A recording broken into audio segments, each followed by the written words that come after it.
Hello everyone, today we discuss about the pregnancy and the embryonic development. In last video we discuss about the fertilization and the implantation. Fertilization और implantation होने के बाद क्या हो जाता है, pregnancy हो जाती है और उस प्रेगनेंसी में एम्ब्रियो की कैसी डेवलपमेंट होती है, आज इसके बारे में हम डिस्कस करेंगे। फर्स्ट देखो क्या है कि इम्प्लांटेशन होने के बाद में क्या होता है, जो ट्रोपोब्लास्ट की फॉर्मेशन हुई है उसके ऊपर है ना फिंगर लाइक प्रोजेक्शन अपीयर हो जाएंगी, फिंगर लाइक स्ट्रक्चर्स अपीयर होंगी, जिसे हम क्या कहेंगे, क्रोनिक विलाई कहेंगे।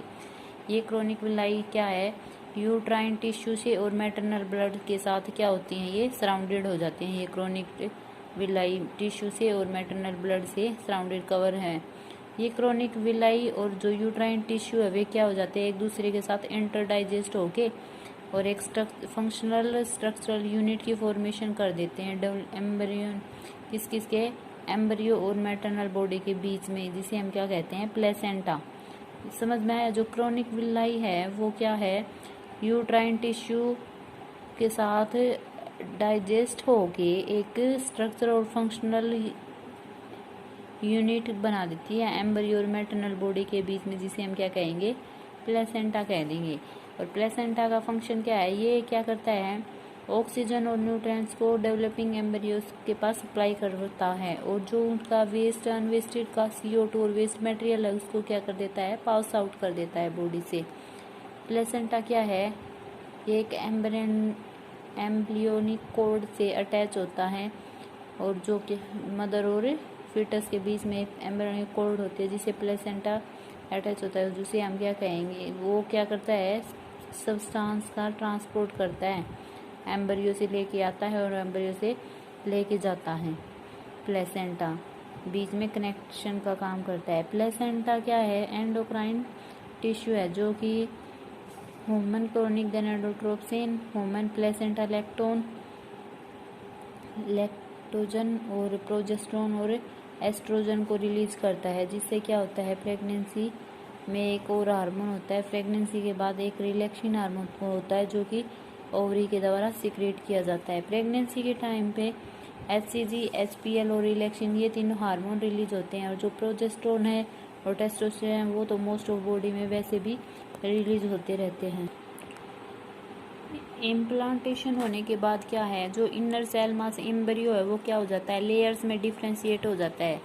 जो आउटर लेयर होती है उसे हम क्या कहते हैं, एक्टोडर्म, और जो इनर लेयर होती है उसे हम कहेंगे एंडोडर्म। जो मीजोडर्म क्या होती है, एक्टोडर्म और एंडोडर्म के बीच में, एक्टोडर्म और एंडोडर्म के बीच में जो लेयर फॉर्म होगी उसे हम क्या कहेंगे, मीजोडर्म कहेंगे। ठीक है।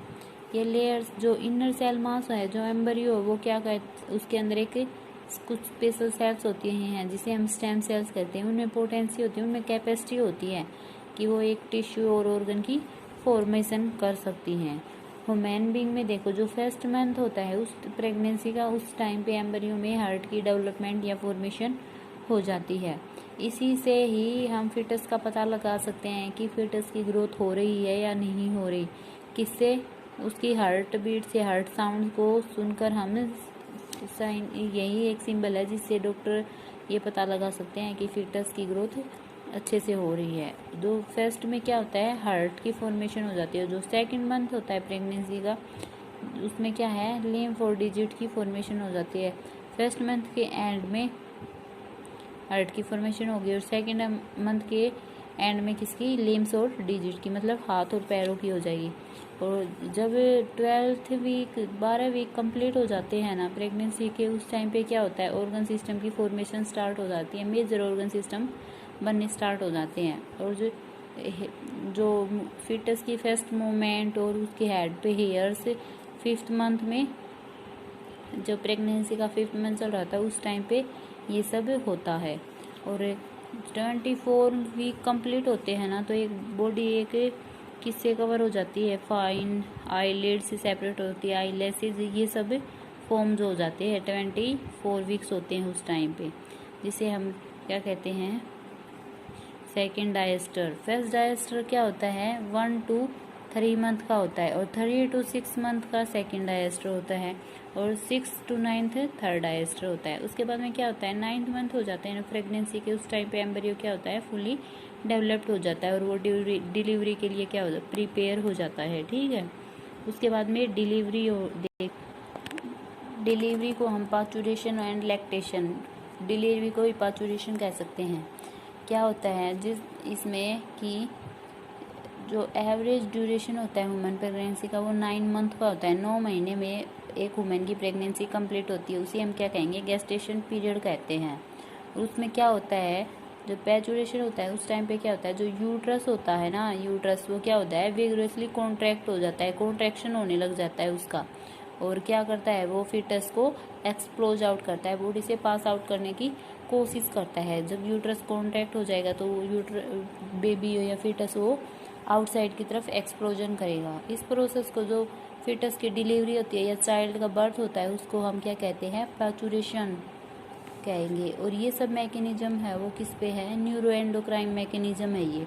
इसमें क्या है कि पैचुरेशन के लिए जो सिग्नल कहाँ से ओरिजिनेट होंगे, वो जो डेवलपमेंटल फीटस है वो और प्लेसेंटा, ये दोनों सिग्नल इंडिकेट करते हैं कि बेबी कम्प्लीटली रेडी है और पैचुरेशन होने वाला है। ये सब ठीक है, वो क्या करते हैं, ये रेडी होते हैं, सिग्नल देते हैं, और वो क्या करते हैं, यूट्राइन की कॉन्ट्रैक्शन स्टार्ट कर देते हैं। जब यूट्राइन की कॉन्ट्रैक्शन स्टार्ट होती है उसे हम क्या कहेंगे, फीटल इंजेक्शन रिफ्लेक्स। मतलब कि जो डेवलपिंग एम्ब्रियो है या फीटस है और जो प्लेसेंटा है वो दोनों क्या करेंगे, सिग्नल सेंड करेंगे, जिससे क्या होगा, जो यूट्रस है उसकी क्या हो जाएगी, कॉन्ट्रैक्शन स्टार्ट हो जाएगी। जिससे कॉन्ट्रैक्शन स्टार्ट होती है उसे हम फीटल इंजेक्शन रिफ्लेक्स कहते हैं। और उस टाइम पे क्या होता है, एक हार्मोन होता है ऑक्सीटोसिन, ये मदर की पेट्यूटरी ग्लैंड से रिलीज होता है, जो क्या करता है, मसल्स को और यूट्राइन की मसल्स को बहुत ज़्यादा क्या कर देता है, कॉन्ट्रैक्ट कर देता है। कॉन्ट्रैक्शन ऐसे ही लगातार बढ़ता रहता है। जब कॉन्ट्रैक्शन ज़्यादा स्ट्रॉन्ग हो जाता है उस टाइम पे क्या होता है, बहुत ज़्यादा एक्सप्लोजन होता है, यूट्रस एक्सप्लोड कर देता है, जिससे बॉडी क्या बेबी का बर्थ हो जाता है। कहाँ से बर्थ, कैनाल से बेबी बॉडी से पास आउट होता है फ्रॉम द बर्थ कैनल, उसे हम क्या कहेंगे, पैचुरेशन कहेंगे, मतलब डिलीवरी ऑफ बेबी। डिलीवरी होने के बाद, इन्फेंट की डिलीवरी होने के बाद प्लेसेंटा भी बॉडी से, यूट्रस से पास हो जाता है, बाहर आ जाता है। उसके बाद में क्या है, डिलीवरी होने के बाद में क्या होता है, प्लेसेंटा भी बॉडी से बाहर निकल जाता है। तो क्या होता है, जो मैमरी ग्लैंड होती है फीमेल की, वो क्या हो जाती है, प्रेगनेंसी के टाइम पे डिफ्रेंशिएट हो जाती है, और उस टाइम पे उनके मिल्क प्रोडक्शन स्टार्ट हो जाती है। जब प्रेगनेंसी के एंड होते हैं उस प्रोसेस में को क्या कहेंगे, लैक्टेशन। ठीक है, जो मेमरी ग्लैंड एक्टिवेट हो जाते हैं प्रेगनेंसी के बाद और मिल्क स्टार्ट हो जाता है, उसे हम क्या कहेंगे, लैक्टेशन। ये लैक्टेशन किस में हेल्प करता है, मदर की न्यूबॉर्न बेबी को फीड करवाने के लिए। तो जो मिल्क प्रोड्यूस होता है, जो इनिशियल स्टार्टिंग के दिनों में जो मिल्क प्रोडक्शन होता है, लैक्टेशन होती है, उसे हम क्या, उस लैक्टेशन को कोलोस्ट्रम कहेंगे। वो कोलोस्ट्रम बेबी के लिए बहुत ही एसेंशियल है, क्योंकि इसमें है ना सेवरल ऑफ एंटीबॉडीज प्रेजेंट होती है, जो कि न्यूबॉर्न बेबी को रेजिस्टेंस करती है अगेंस्ट द इन्फेक्शन या डिजीज से। ठीक है, तो जो इनिशियल पीरियड होता है इन्फेंट ग्रोथ का, वो क्या होता है कि भाई ब्रेस्ट फीडिंग पीरियड होता है। डॉक्टर ये कमांड करते हैं कि ब्रेस्ट फीडिंग ही हो ताकि बेबी हेल्थी रहे। ये चैप्टर हमने डिस्कस कर लिया है। भी कोई प्रॉब्लम हो तो डिस्कस कर लेना।